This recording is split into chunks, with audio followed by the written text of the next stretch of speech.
2021 চনৰ নিৰ্বাচনৰ প্ৰচাৰত মই যেতিয়া ইয়ালৈ আহিছিলোঁ, তৰংগ গগৈ ডাঙৰীয়া আৰু আমাৰ ৰাইজে আমাক এটা কথাই কৈছিলে যে নামৰূপ মৃতপ্ৰায় হৈ গৈছে, নামৰূপক জীৱন্ত কৰিব লাগে, প্ৰাণৱন্ত কৰিব লাগে। নামৰূপৰ সাৰ কাৰখানাৰ 4ৰ্থ ইউনিট আৰম্ভ কৰিব লাগে।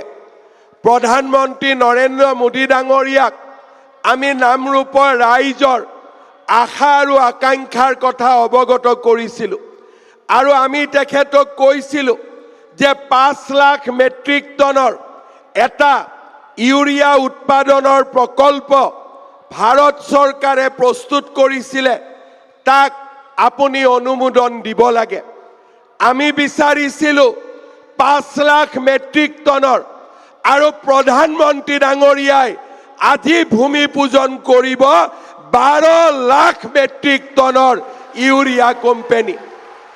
10,000 কোটি টকা ইয়াতে ব্যয় কৰা হ'ব আৰু অসমৰ ৰাইজৰ আবেগৰ প্ৰতি সন্মান জনাই আমাৰ ৰাজ্য চৰকাৰকো এই সমস্ত প্ৰকল্পত 40% অংশীদাৰ ল'বলৈ প্ৰধানমন্ত্ৰী ডাঙৰীয়াই আমাক সুযোগ দিছে।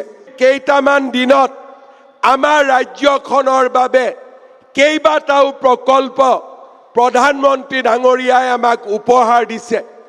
ডিগবৈ শোধনাগাৰ আমাক 1 মেট্ৰিক টন ক্ৰুড যাতে আমি শোধন কৰিব পাৰোঁ 760 কোটি টকাৰে নতুন প্ৰকল্পৰ অনুমোদন দিছে। নামৰূপত সাৰ কাৰখানাৰ বাবে 10,000 কোটি টকাৰ অনুমোদন দিছে।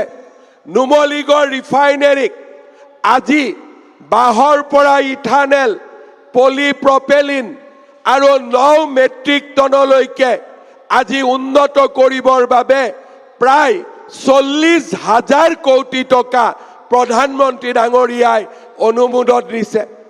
জাগিৰোডত ছেমি কণ্ডাক্টৰ, গুৱাহাটীত বিমানবন্দৰ আৰু ধুবুৰীত থাৰ্মেল পাৱাৰ প্ৰজেক্ট আৰু শিলচৰত নতুন বিমানবন্দৰ, নুমলীগড়ৰ পৰা কলিয়াবৰলৈ কাজিৰঙাৰ ওপৰেদি 32 কিলোমিটাৰৰ এলিভেটেড কৰিডৰ, গহপুৰ আৰু গোলাঘাটৰ মাজত ব্ৰহ্মপুত্ৰৰ তলেদি সুৰংগ নিৰ্মাণৰ প্ৰস্তাৱ, ধলা শদিয়া, বগীবিল, গুৱাহাটী উত্তৰ গুৱাহাটী, কলিয়া ভোমোৰা, ধুবুৰীত ফুলবাৰী আজি ব্ৰহ্মপুত্ৰৰ ওপৰত দলং, জিলাই জিলাই মেডিকেল কলেজ আজি আমাৰ ৰাজ্যখনৰ জীৱনলৈ 2014 চনৰ পিছত মাননীয় প্ৰধানমন্ত্ৰী ডাঙৰীয়াই এক নতুন আশা